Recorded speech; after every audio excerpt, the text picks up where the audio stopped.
दुष्ट लोकंक प्रकृति सबुबेले दुष्ट होइथाए।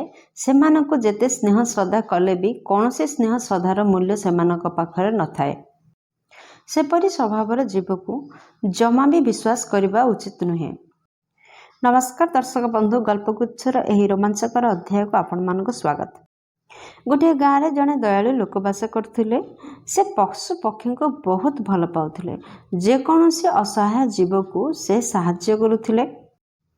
दिने से जंगल रास्ता रे जाउथिबा बेले गोटे छोट साप को देखिले। सापटी आहत थिला एवं निजको रक्षा करि पारु नथिला। लोकटी सापटी को घर को आनिले एवं से तार चिकित्सा कले, खाइबा को देले एवं जत्नर सहित सापटी को पालिबा को लागिले। किछि दिन मध्यरे सापटी सुस्थ होइगला एवं सुंदर देखागला। समय गड़िबा सहित सापटी बड़ एवं शक्तिशाली हो उठिला। गाँवर लोक माने तांको बारंबार सतर्क करुथिले। से माने कहूथिले साप हेउछंती जंगलर प्राणी, तांको घरे रखिबा विपदजनक। किंतु सरल लोकटी सेमानकर कथा को जमारू विश्वास करू नथिले। काहेकि ना से भाबुथिले सापटी को से मृत्यु मुखरू बंचाई एवं सापटी को पोषा मनाई रखिछंती। एणु से लोक मानकु हसी हसी कहूथिले एही सापटी मते केबे किछि क्षति करिबो नाही। मु एहाकु निज संतान परि पालिछि। बहुत वर्ष बीतीगला। सापटी एबे बहुत बड़ हो जाइथिला। रातिरे से निज मालिकंक शय्या पाखरे सोउथिला। मालिक मध्य ताकु भरोसा करुथिले। किंतु एक दिन गोटे अद्भुत घटना घटला। सापटी हठात खाइबा बंद करदेला। मालिक तार पसंदर खाद्य आनीदेले, किंतु से खाइला नहीं।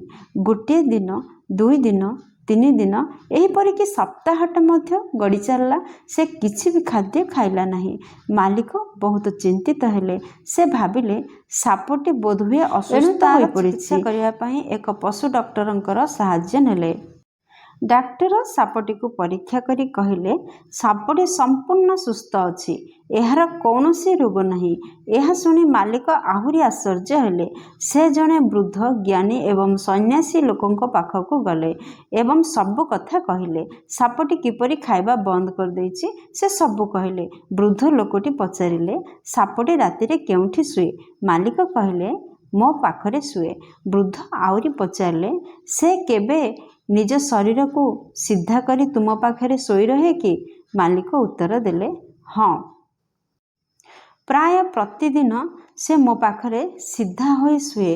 वृद्ध लोकटी मुह गंभीर होई गला। से कहले तुमर साप असुस्थ नुहे, से तुमको खाइबा पाई पूर्व प्रस्तुति करुछि। से निज शरीर सह तुम शरीरर लंब को मापुछि एवं अनेक दिन धरी उपवास रहिछि, जहाद्वारा तुमको सहजरे गिली पारिबो। एकथा सुनी मालिक भୟରେ थरी उठिले। से बुझी पारिले जे केवल भल पाइबा द्वारा सबुबेले दुष्ट प्रकृतिर स्वभाव को केबे मध्य बदला जाई पारिबो नाही। परदिन से सापटी को सुरक्षित भावरे बहुत दूर जंगल रे छाड़ी आसिले। घर को फेरी से निज जीवन बंचाई भगवान को धन्यवाद देले। दर्शक बंधु, गल्पटी क्षुद्र हेले मध्य एथिरु बड़ शिक्षाटिए मिलुछि। दया, स्नेह, भल गुण, किंतु सेथि सहित बुद्धि और सतर्कता मध्य आवश्यकता रही। प्रकृतिर स्वभाव को केबे हेले मध्य हल्का भावरे नेबा उचित नुहे। आशा करुछि भिडियोटी आपनको बहुत भल लागिथिबो। गल्पटी क्षुद्र हेले मध्य खूब मनज्ञ एवं हृदयस्पर्शी होई परिछि। दर्शक बंधु, वीडियोटी भल लागिथिले गल्पटी सांग मान सहित शेयर करंतु। चैनल रे नुआ थिले चैनल को निहाती भाବରେ सब्सक्राइब करंतु। आ आपनको केउ परि क्षुद्र गल्पर आवश्यकता रहिछि ताहा कमेंट माध्यम रे मते जणाई दियंतु। वीडियोटी पर्यंत देखिथिबारो आपनको अशेष धन्यवाद। पुणी देखा गल्पगुच्छर एक सुंदर रोमांचकर अध्याय रे। से पर्यंत जय जगन्नाथ।